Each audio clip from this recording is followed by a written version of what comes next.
ಬಳ್ಳಾರಿ ಜೈಲಿನಲ್ಲಿ ನಟ ದರ್ಶನ್ ನೆರಳಾಡ್ತಾ ಇದ್ದಾರೆ. ಬೆನ್ನು ನೋವಿನಿಂದ ಬಳಲ್ತಾ ಇದ್ದಾರೆ ದರ್ಶನ್. ಬಳ್ಳಾರಿ ಜೈಲ್ ಸೆಟ್ ಆಗದೆ ದಾಸ ಒದ್ದಾಡ್ತಾ ಇದ್ದಾರೆ. ಸರಿಯಾಗಿ ನಿದ್ದೆ ಬಾರದೆ ದರ್ಶನ್ ಸಂಕಷ್ಟಕ್ಕೀಡಾಗಿದ್ದಾರೆ. ಕಳೆದ 3 ದಿನಗಳಿಂದ ದರ್ಶನ್ ತೊಳಲಾಟ, ಮಂಡಿ ಬೆನ್ನು ನೋವಿನಿಂದ ಬಳಲ್ತಾ ಇದ್ದಾರೆ ದರ್ಶನ್ ಅನ್ನೋದು ಗೊತ್ತಾಗ್ತಾ ಇದೆ. ನನಗೆ ಕೂರಲು ಆಗ್ತಾ ಇಲ್ಲ ಅಂತ ಕಾಟೇರ ಅಳಲು ತೋಡಿಕೊಂಡಿದ್ದಾರೆ. ಚೇರ್ ಕೊಡುವಂತೆ ಮನವಿಯನ್ನ ಮಾಡಿದ್ದಾರೆ ದರ್ಶನ್. ಜೈಲಿನಲ್ಲಿ ಬೇರೆ ಯಾವ ಖೈದಿಗಳ ಸಂಪರ್ಕದಲ್ಲೂ ಇಲ್ಲ. ಹೈ ಸೆಕ್ಯೂರಿಟಿ ಸೆಲ್ನಲ್ಲಿರುವ ನಟ ದರ್ಶನ್ ಸೆಲ್ನಲ್ಲಿ 3 CCTVಗಳನ್ನ ಅಳವಡಿಕೆ ಮಾಡಲಾಗಿದೆ. ಪ್ರತಿ ಚಲನವಲನಗಳ ಮೇಲೆ ಪೊಲೀಸರು ನಿಗಾ ವಹಿಸಿದ್ದಾರೆ. ಬೆನ್ನು, ಮೊಣಕಾಲು, ಮೊಣಕೈ ನೋವಿನಿಂದ ದರ್ಶನ್ ಬಳಲ್ತಾ ಇದ್ದಾರೆ.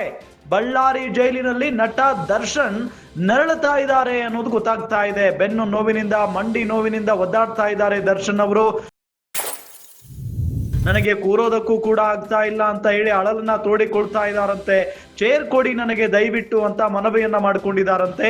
ಜೈಲಿನಲ್ಲಿ ಬೇರೆ ಯಾವ ಖೈದಿಗಳಿಗೂ ಸಂಪರ್ಕದಲ್ಲೂ ದರ್ಶನ್ ಇಲ್ಲ. ಯಾರನ್ನೂ ಕೂಡ ಆ ದರ್ಶನ್ ಇರುವಂತ ಸೆಲ್ನಲ್ಲೂ ಕೂಡ, ಸೆಲ್ ಹತ್ತಿರವೂ ಕೂಡ ಬಿಡ್ತಾ ಇಲ್ಲ.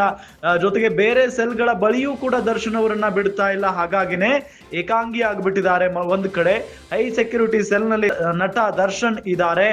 3 CCTVಗಳನ್ನ ಅಳವಡಿಕೆ ಮಾಡಲಾಗಿದೆ. ದರ್ಶನ್ ಸೆಲ್ನಲ್ಲಿ ಪ್ರತಿ ಚಲನವಲನಗಳ ಮೇಲೆ ಪೊಲೀಸರು ನಿಗಾ ವಹಿಸಿದ್ದಾರೆ. ಇದೆಲ್ಲದರ ನಡುವೆ ಬೆನ್ನು, ಮೊಣಕಾಲು, ಮೊಣಕೈ ನೋವಿನಿಂದ ದರ್ಶನ್ ಬಳಲ್ತಾ ಇದ್ದಾರೆ.